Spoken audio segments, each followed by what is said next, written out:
सुबह से बूंदाबांदी हो रही थी। कभी बारिश तेज हो जाती, कभी मध्यम, कभी बादल छट जाते।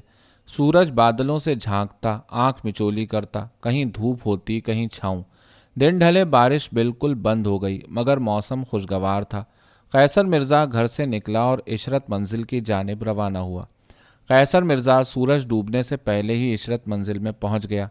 आगा जानी ने उसे देखते ही शिकवा किया, अम्मा तुम तो ऐसे गायब हुए जैसे गधे के सर से सींग। वैसे भी तुमको अब इस जगह से क्या दिलचस्पी रह गई। वो शाखी न रही जिस पर आशियाना था। वो अभी न जाने और क्या क्या कहता, मगर कैसर मिर्ज़ा ने जब अपने वालिद की शदीद अलालत के बारे में बताया तो गिले शिकवे का सिलसिला ख़त्म हो गया। कैसर मिर्ज़ा ने आगा जानी को गौर से देखा। उसने कुछ ही देर कबल नहा धोकर उजला लिबास पहना था। कैसर मिर्ज़ा ने टोह लगाने की कोशिश की। यह बन सवर कर कहाँ जाने का इरादा है? वो ज़ेरे लब मुस्कुराया। अगर तुम थोड़ी देर बाद आते तो मैं निकल गया था। ये भी अच्छा हुआ कि मैं वक्त पर पहुंच गया। कैसर मिर्ज़ा ने कहा, पहले ये बताओ कि रानी साहिबा तो मेरी गैर हाजिरी में नहीं आई? न वो आई न उनका ड्राइवर, आगा जानी ने बताया। मैं तो समझता हूँ कि अब वो आएंगी भी नहीं। आसार तो कुछ ऐसे ही नज़र आ रहे हैं।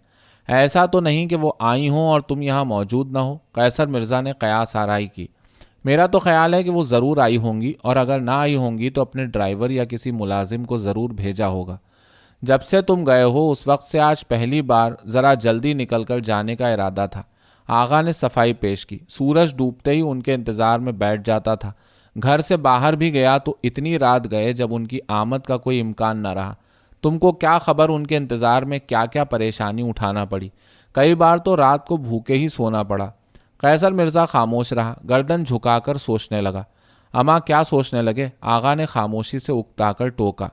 उनके रवैये से तो लगता है कि मुकदमे के कागजात से उनको कोई दिलचस्पी नहीं। कैसर मिर्ज़ा ने बुझे हुए लहजे में इजहार ख्याल किया।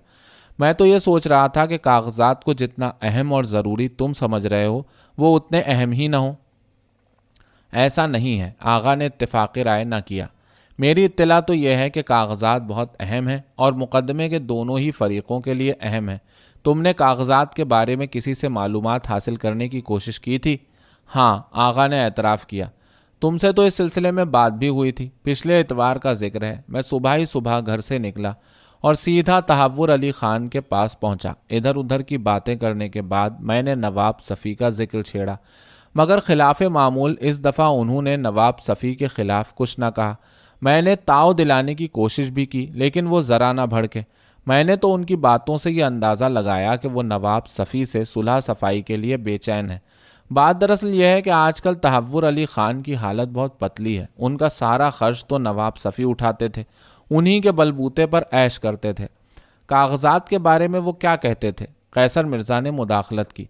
मैंने बातों बातों में नवाब सफ़ी के मुकदमे के बारे में पूछा। आगा ने बताया। मुकदमे की बात शुरू हुई तो दस्तावेज़ात और कागजात का भी जिक्र आया। मुकदमे के कागजात की बात तुमने शुरू की थी या उन्होंने? तुम मुझे अनाड़ी समझते हो? आगा ने तीखे लहजे में कहा। मैं क्यों कागजात का जिक्र निकालता? उन्होंने खुद ही उनके बारे में बताया। कहने लगे मुकदमे का दारोमदार उन कागजात पर है जो नवाब तकी मरहूम के पसमानदगान की तहवील में है। दारोगा मीर नसीर उनको हासिल करने के लिए भाग दौड़ कर रहा है। आगा ने मुड़कर कैसर मिर्ज़ा की जानिब देखा।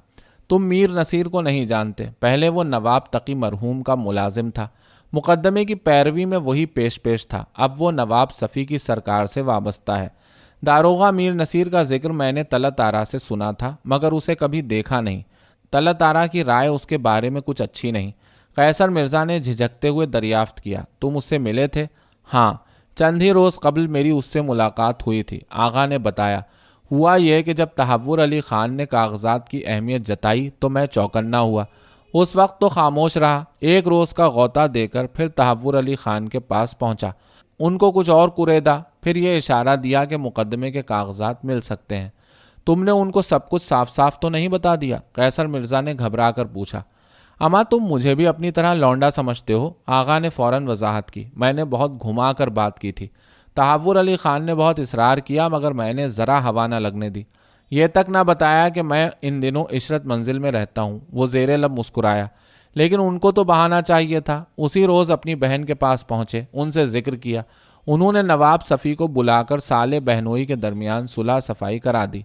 تحور علی خان نے مقدمے کے کاغذات کے سلسلے میں میرا بھی ذکر کیا۔ یار تم کو کیسے معلوم ہوا کہ تحور علی خان نے نواب صفی سے تمہارا ذکر کیا تھا؟ دوسرے یا تیسرے روز کا ذکر ہے، میں تحور علی خان کی ڈیوڑھی سے نکل رہا تھا کہ گلی میں خاقان مرزا مل گئے۔ وہ میرے انتظار میں نہ جانے کب سے کھڑے تھے۔ میری ان سے کچھ زیادہ شناسائی نہیں، مگر داروغہ میر نصیر سے ان کی گاڑھی چھنتی ہے۔ آغا جانی سنبھل کر بولتا رہا۔ خاقان مرزا مجھے میر نصیر کے پاس لے گئے۔ میر نصیر سے باتیں ہوئیں تو یہ عقدہ کھلا کہ نواب صفی نے ان سے میرا ذکر کیا تھا۔ اگر تحور علی خان نہ بتاتے تو نواب صفی میرا حوالہ کیوں دیتے؟ میری تو ان سے کبھی ملاقات ہی نہیں ہوئی۔ میر نصیر تم سے کیا کہتا تھا؟ قیصر مرزا نے دریافت کیا۔ اما وہ تو ایک نمبر گھاگ ہے، اس نے بھی بڑا زور مارا مگر میں نے پٹھے پر ہاتھ نہ رکھنے دیا، اسے بھی کچھ نہ بتایا، لیکن اس سے ملنے کے بعد یہ اندازہ ہو گیا کہ ان کاغذات کی بڑی اہمیت ہے۔ میر نصیر ان کو حاصل کرنے کے لیے بہت بے چین نظر آتا ہے۔ آغا نے قیصر مرزا کو صورتحال سے آگاہ کیا۔ پرسوں ہی تو اس سے ملاقات ہوئی تھی، وہ تو کل ہی صبح ملنے پر مصر تھا، مگر میں نے اس کا اشتیاق بڑھانے کے لیے بہانہ کر دیا۔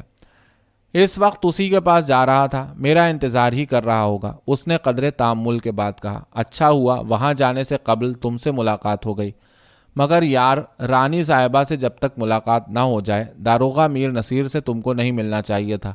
قیصر مرزا پر آغا جانی کی باتوں کا خوشگوار رد عمل نہ ہوا۔ اما میر نصیر سے مل لینے میں حرج ہی کیا ہے؟ میں نے تو اسے کچھ بھی نہیں بتایا، بلکہ اس سے کچھ معلومات ہی حاصل ہو گئیں۔ آغا جانی نے فوراً صفائی پیش کی۔ میر نصیر ہی کی زبانی یہ بھی معلوم ہو گیا کہ طلعت آرا کی والدہ 12 دری خالی کر کے اپنے دوسرے مکان امیر محل میں چلی گئی ہیں۔ میں نے تو ان کے بارے میں کچھ پوچھا نہیں، پوچھ بھی نہ سکتا تھا ورنہ اسے شبہ ہو جاتا۔ اس نے باتوں ہی باتوں میں خود بتا دیا۔ آج اس نے تم کو کیوں بلایا ہے؟ مقدمے کے کاغذات ہی کے بارے میں بات کرنا ہوگی، آغا نے جواب دیا۔ خالی صورت دیکھنے کے لیے تو مجھے بلانے سے رہا، لیکن اس کے پاس جانے سے پہلے رانی صاحبہ سے تو بات چیت ہو جائے، ان سے تو تم بات کرو گے، مجھے تو ان سے کوئی بات کرنا نہیں، آغا جانی نے بے نیازی سے کہا۔ ویسے مجھے تو اب وہ آتی ہوئی معلوم نہیں ہوتی، یار انتظار کی بھی کوئی حد ہوتی ہے، اس نے بے چینی سے پہلو بدلا۔ تم یہاں بیٹھ کر ان کا انتظار کرو، میں تو اب میر نصیر کے پاس جاؤں گا، اس سے مل کر کچھ کام ہی کی باتیں معلوم ہوں گی، اور وہ باتیں میرے بجائے تمہارے ہی لیے دلچسپی کا باعث ہوں گی۔ آغا جانی اٹھ کر کھڑا ہو گیا۔ قیصر مرزا خاموش بیٹھا رہا۔